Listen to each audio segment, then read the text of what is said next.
Juan capítulo 15, verso 16. No me elegisteis vosotros a mí, sino que yo os elegí a vosotros.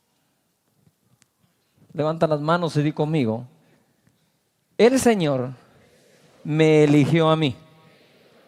Amén. Él fue el que te dijo: sígueme, sígueme, sígueme. Ese toque que tú sentiste el día que recibiste a Jesús fue el Señor. Ese mismo toque que yo recibí ese día, que cuando la persona que estaba hablando del Señor Jesucristo dijo: ¿quiénes quieren recibir a Jesús en su corazón? ¡Pum! Yo me levanté como que tuviera un resorte abajo. Dije: ¿y esto qué es? Algo pasó. Es el llamado que Dios tiene para nosotros, el que nos hace Él. Y dice la Escritura acá: y yo os he puesto para que vayáis y llevéis mucho fruto, y vuestro fruto permanezca. ¿Para qué? Todo lo que pidiereis al Padre en mi nombre, Él os lo dé. Levanta las manos conmigo al cielo y di: yo llevo fruto, y todo, de nuevo no, di todo lo que pido al Padre, me lo dan. ¿Cuánto es todo? ¿Cuánto es todo? ¿Cuánto es todo? ¿Por qué no tienes de todo? ¿Por qué no pides? La palabra de Dios dice que nosotros no tenemos porque no pedimos. No dice que no tenemos porque no tenemos. ¿Me expliqué? Dice que no tenemos porque no pedimos. El Señor Jesucristo fue claro. La palabra de Dios dice, por ejemplo, que el que no trabaja, que no coma. Es decir, eso es una responsabilidad. Pero la responsabilidad que cumplimos no nos debe de alejar de la fe que profesamos. Es decir, de lo que a Dios le creemos. Él dijo: todo lo que pidiereis al Padre orando, Él te lo dará. No dice todo lo que pidieres pagando. Eso es este mundo. Te lo voy a repetir. Eso es este mundo. Les voy a dar un ejemplo. Cuando ustedes oran a Dios, por lo que oren, normalmente oran e inconscientemente oran relacionando su petición con sus recursos, de lo que sea. Si David hubiera creído que podía pelear contra Goliat, pero asocia su petición a sus recursos, pierde, porque Goliat era gigante y él no. Él era un hombre de batalla y este era un pastor de ovejas. Por lo tanto, no hubiera coincidido los recursos de él con la petición que estaba haciendo. Cada vez que nosotros pedimos a Dios, tenemos que obviar qué tenemos y qué somos, si es que de verdad de Dios lo esperamos. Por ejemplo, consejo, balance: nunca gasten más de lo que ganen, nunca. Pero jamás le pidan a Dios de acuerdo a lo que ganan. Cuando Adán peca, Adán deja de operar en el reino que Dios le había dado. Ahora Adán va a operar con una naturaleza caída. Y todo el mundo y su sistema está diseñado para que este Adán pueda hacer algo. Pero cuando nacemos de nuevo, somos partícipes de la naturaleza divina, y el Señor Jesús nos vino a enseñar cómo operar en el reino de Dios, que es diferente al reino de los hombres. Y el reino de Dios y su justicia difícilmente se entiende,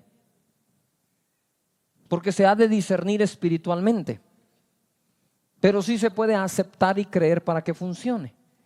Si fuera por entendimiento, el Señor diría: y todo lo que entendiereis, eso pasará. Pero el Señor dijo: todo lo que crean, eso es lo que va a pasar. Fe. La fe detona el reino en tu vida y sus beneficios. Santiago 5:16: confesaos vuestras ofensas unos a otros y orad unos por otros para que seáis sanados. Lo que sigue: la oración eficaz del justo puede ¿qué? ¿Cuánto puede la oración? ¿La oración qué? Eficaz. Una oración eficaz es una oración de fe, pero hacemos muchas oraciones ineficaces. Somos ineficientes cuando oramos y nos tenemos que volver eficientes a la hora de orar.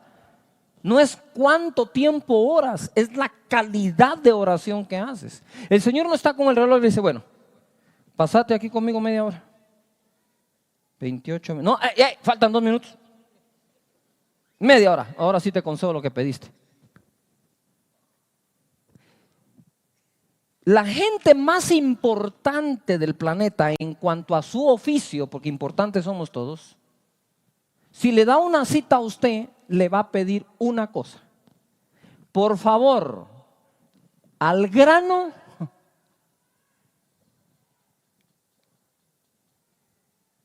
y rápido. ¿Por qué? Porque no necesita usted pasarse una hora hablando con alguien porque no la tiene. Dios tiene todas las horas que quiera para que usted tenga comunión con Él, pero Él no necesita horas para contestar tu oración. ¿Me estoy explicando? Usted se imagina si Pedro, cuando se hundió, se hundió en el agua, hubiera tenido un formato de una oración basada en tiempo. Tiene que ser media hora para que funcione. Estaría debajo del mar. Él se hubiera ahogado. Él solo dijo, ¡socorro! No hubo tiempo de nada más. Y el Señor lo salvó.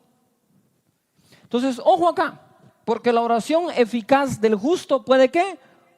Pero para que no equivoquemos quién es el justo, el versículo 17 dice, Elías era hombre sujeto a pasiones semejantes a las nuestras. Ponga atención, no dice Elías era sujeto a pasiones de hombre, no, semejantes a las ¿qué? ¿A las qué? Y oró fervientemente para que no lloviese, y no llovió sobre la tierra por 3 años y 6 meses. Y otra vez oró y el cielo dio lluvia y la tierra produjo su fruto. Elías era sujeto ¿a qué? A pasiones. Sin embargo, ¿qué hizo? Orar. Ahora bien, usted tiene sus pasiones y no ora. Y estamos aliviados. Cuando dice pasiones no se refería a que a que estaba con otra mujer o que no, que tenía un suarén por ahí. No. Las pasiones de Elías él tenía muchos altibajos en sus emociones. Usted sabe identificar en algún área con él, como yo. Elías era de los que un día estaba tan envalentonado que decía 800 profetas, ahorita nos tronamos aquí la onda con esos 800. ¿Dónde están? ¿Quién dijo miedo detrás de un palo? Y peleó contra 800. Al otro día le mandó un WhatsApp a una vieja llamada Jezabel, manipuladora. Y Jezabel le dijo, mañana se hace contigo como a estos. Y ¡zum! Se hizo humo aquel. Se fue a esconder. Y oró, ¿qué dice acá? Fervientemente. Era un hombre sujeto a pasiones. ¿Cómo qué? ¿Como las qué? Como las nuestras. En otras palabras, tú eres igual que Elías. Lo que no haces es orar como oraba Elías. No importa de qué estatura, de qué raza, de qué generación, qué preparación económica, física o qué preparación cultural, educativa tenía Elías y tú, tenían una cosa en común: las pasiones, es decir, nuestras debilidades. Sin embargo, cuando se ora a Dios, uno no se fija en uno, se fija en quién, en Dios. En Lucas capítulo 5, verso 1, dice así: aconteció que estando Jesús junto al lago de Genezaret, el gentío se agolpaba sobre él para oír la palabra de Dios. Y vio 2 barcas que estaban cerca de la orilla del lago, y los pescadores, habiendo descendido de ellas, lavaban sus redes. Y vio 2 barcas que estaban cerca de la orilla del lago, y los pescadores, habiendo descendido de ellas, lavaban sus redes. Y entrando en una de aquellas barcas, la cual era de Simón, le rogó que le apartase de tierra un poco, y sentándose enseñaba desde la barca a la multitud. Diga conmigo fuerte: enseñaba. 4. Cuando terminó de hablar, dijo a Simón: boga mar adentro y echad vuestras redes para pescar. Noten algo: el Señor está por enseñarle a Pedro, un pescador,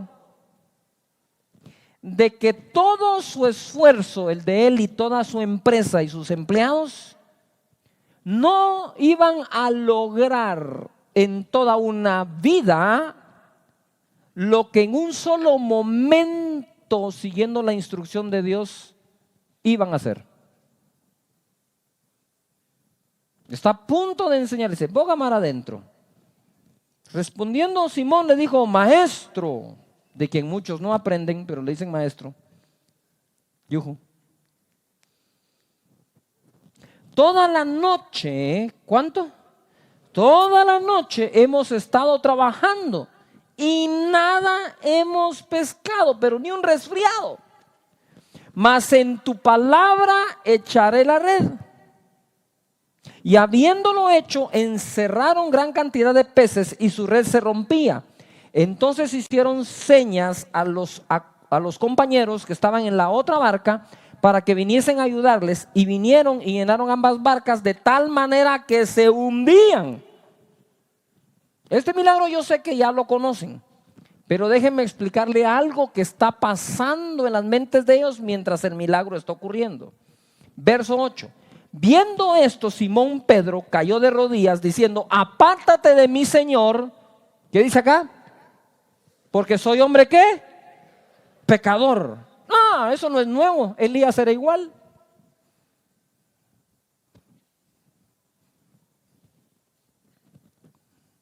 Yuhu. Apártate de mí, que soy hombre pecador. Él no está diciendo que andaba en pecados. Él lo que está diciendo: esto es demasiado para mí, esto es una bendición muy grande que no hace match con quien soy. No concuerda pescar tanto que las dos barcas se hunden. Hemos pasado la noche entera pescando, no sacamos nada. Y tú decís: echa la red, y la echo. ¿Cómo así? Si tú sos carpintero, el pescador soy yo. Ahora usted se imagina el testimonio. Viene Pedro y le cuenta a todos: les quiero contar el testimonio de todos esos pescados que tenemos ahí, que por cierto estuvo buena la facturación de la empresa este mes. Nos fue muy bien, pescamos mucho, eso fue un milagro económico realmente. Si tú supieras que en una sola noche Dios te puede proveer para el presupuesto de todo el año por el cual te has estado matando todo el tiempo.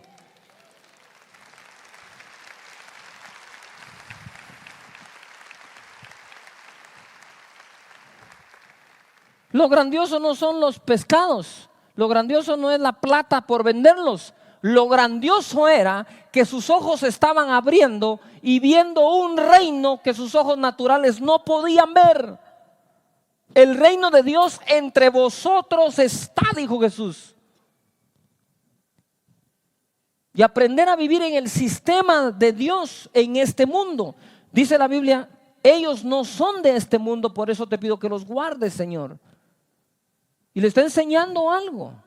Pero la cosa más bella es cuando Elías, hombre, dice otra versión, común y corriente como todos nosotros, oró, dejó de llover. Volvió a orar, volvió a llover. Si Dios le contestó a Elías, te va a contestar a ti también. Pero te lo agrego: si Dios le dio esa pesca milagrosa a Pedro, te la puede dar a ti también.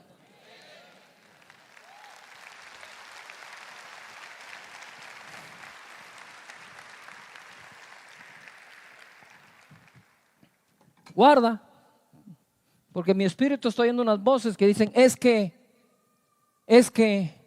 lo que pasa es que, entonces en ti no va a pasar. Pero si tú dices: ¡ja! Si a Pedro se la dio, ¿cómo me la va a dar a mí?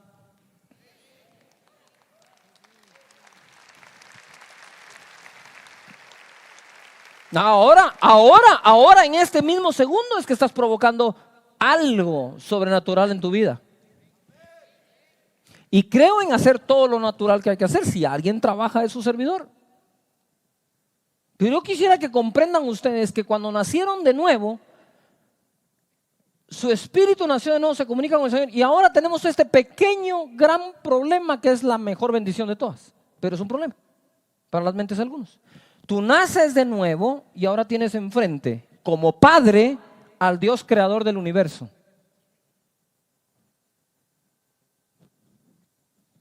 creó el infinito.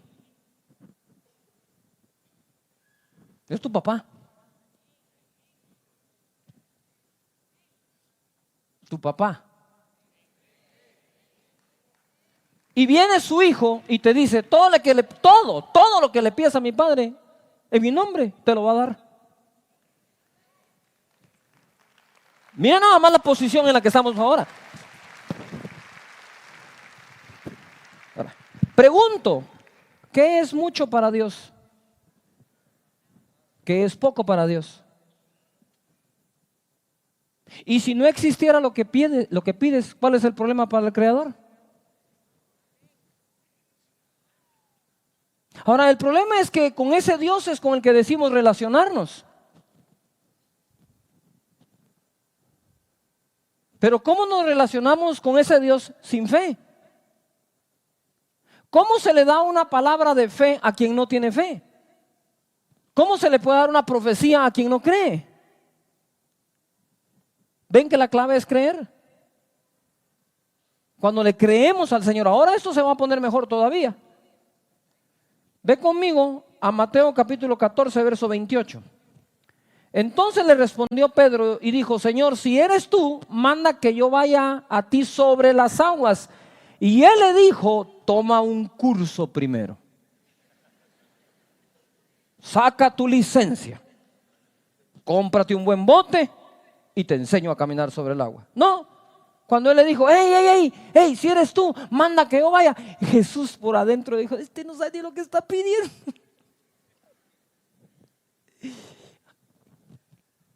Yo quiero que te imagines el día de hoy si tú fueras el Señor. Y Pedro te dice, si eres tú, manda que yo vaya sobre el agua. ¿Para qué quieres vos caminar sobre el agua? ¿Vos crees que es necesario? Solo te vas a mostrar aquí a todos, exhibicionista. Un show querés hacer vos, siempre orgulloso. Pues no. Jesús, cuando oyó que uno de los discípulos ya se atrevía a pedir semejante cosa, le dijo, para luego es tarde, ya, ven. No hizo más, solo le dijo, ven. Pedro estaba empezando a aprender a cómo funcionar con la palabra de Dios. En tu palabra, échale a red. Si tú lo dices, yo voy camino. Lo que de tu boca salga, eso se cumple. Eso es la escuela en la que estaba Pedro metido con Jesucristo.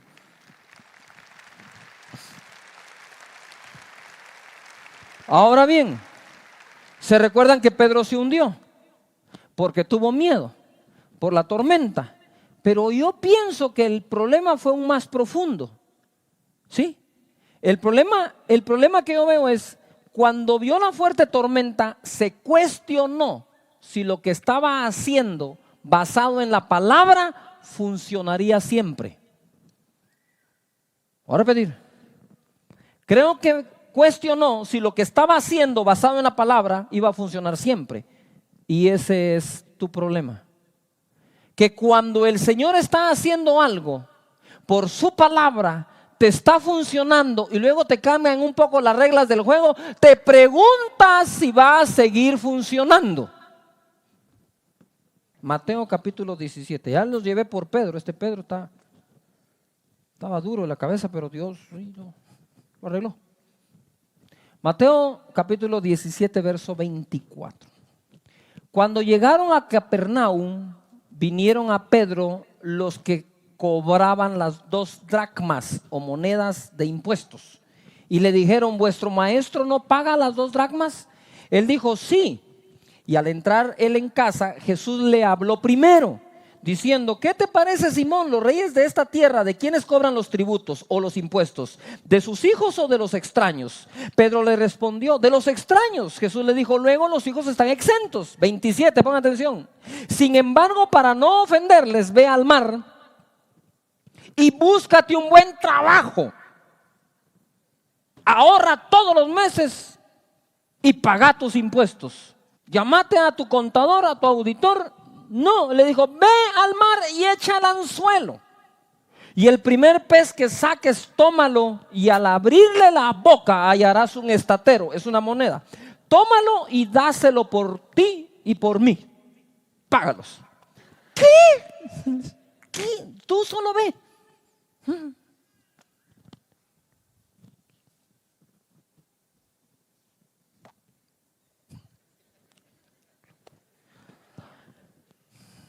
Ahora espérense, porque es que no tienen idea para dónde va esta onda. Lo voy a acompañar de otro pasaje. Acompáñame a Juan capítulo 12, verso 6. 12:6. Dice, pero digo esto. ¿Se recuerdan cuando una mujer quebró un alabastro de perfume de mucho precio y lo derramó sobre Jesús? ¿Se recuerdan de eso? Y entonces vino Judas y dijo, ¿por qué se ha hecho este desperdicio? Se debió haber vendido el perfume por 300 denarios y darlo a los pobres. Entonces en el verso 6 de Lucas 12 dice, pero dijo esto no porque se cuidara de los pobres, sino porque era ladrón. ¿Qué era Judas? A ver, todo el mundo fuerte, ¿qué era Judas? Era ladrón. Y teniendo la bolsa o la tesorería, sustraía de lo que se echaba en ella. Jesús tenía que enseñarles a ellos cómo usar eso, pero también tenía que enseñarles cuando allí no hubiera suficiente, qué iban a hacer. Tenemos que ser buenos administradores de los recursos, como así también tenemos que creerle a Dios por los que no tenemos. Entonces noten lo siguiente, porque esto se pone glorioso. Jesús le dice a Pedro, voy a dejar el caso de Pedro por un momento. Está Jesús enseñando en el monte y llega el momento en que se alargó el día y llegan los discípulos y le dicen, hey Señor, despide la multitud que ya es tarde y tienen necesidad de comer. Y Jesús le dice, ¿por qué no les dan ustedes de comer? Y aquellos dijeron, ay, se arruinó, el culto va a seguir. Pues no hay manera que lo convenzamos de que termine ya. Se van y platican aquellos, miren, el Señor dice que no, que esta onda tiene que continuar y que nosotros le tenemos que dar de comer, o sea que pretende enseñar toda la noche también. Ve y decile, ese fue Judas, estoy seguro, que solo hay 200 denarios. Solo hay 200 denarios. Señor, se los conté la vez pasada, solo hay 200 denarios. Eso no alcanza para toda esa multitud. Ay, cabecitas. Si tuvieran todos los denarios para comprar pan para 5,000 personas, hombres, más mujeres, más niños, tampoco existe la panadería que los pueda fabricar. O sea que, como si no hay dinero, no tenemos que comprar, y si hay dinero, no tenemos dónde comprarlo, entonces que aquí pare todo. Porque tu sistema dice que no, pero el del Señor dice que no hay nada imposible para el que cree. Nada, no hay nada imposible.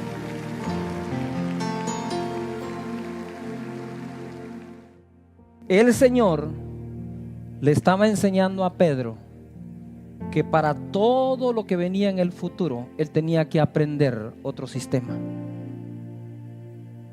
Pero Pedro pudo haber pensado, maestro, es nada más un estatero, tus impuestos y los míos, ¿por qué no lo sacas de la bolsa que tiene Judas? Porque le quisiera enseñar también a Judas que no es necesario que robe, porque todo lo que necesite también se lo puedo dar a él. Si a ti te puedo dar en la boca de un peso una moneda para pagar impuestos, ¿qué hace Judas robando si también le puedo dar a él para que no robe? Él estaba tratando de componer un sistema corrupto en ese momento por la fe. Usted sabe qué pasaría si todos los que trabajamos creemos que Dios puede proveer, y si todos los que roban y son corruptos pueden creer que también puede proveer. Judas se hubiera podido salvar quizás. Estoy hablando en sentido figurado. Y Judas extraía de la bolsa viendo los milagros. Los panes y los peces se multiplican. Hay una cena del Señor que ni siquiera me pidieron a mí el presupuesto para hacerla. Ahora hay necesidad de impuestos y en vez de pedírmelos a mí, los saca de un pez. ¿Qué hago yo? Judas no agarró la onda. ¿Qué hacía Judas agarrando de la bolsa? No tenía por qué haber agarrado si creía que el Señor a quien servía lo podía prosperar. Dije, vi la pesca milagrosa, vi lo de los impuestos, vi lo de la cena, vi lo de los panes y peces 2 veces. Por lo menos lo hubiera entregado sin pedir 30 monedas de plata. Pero va a pedir 30 monedas de plata porque nunca creyó que Dios lo podía prosperar. No tienes que andar haciendo ningún trinquete en lo absoluto para ganarte un solo peso. Porque ese es el espíritu de Judas.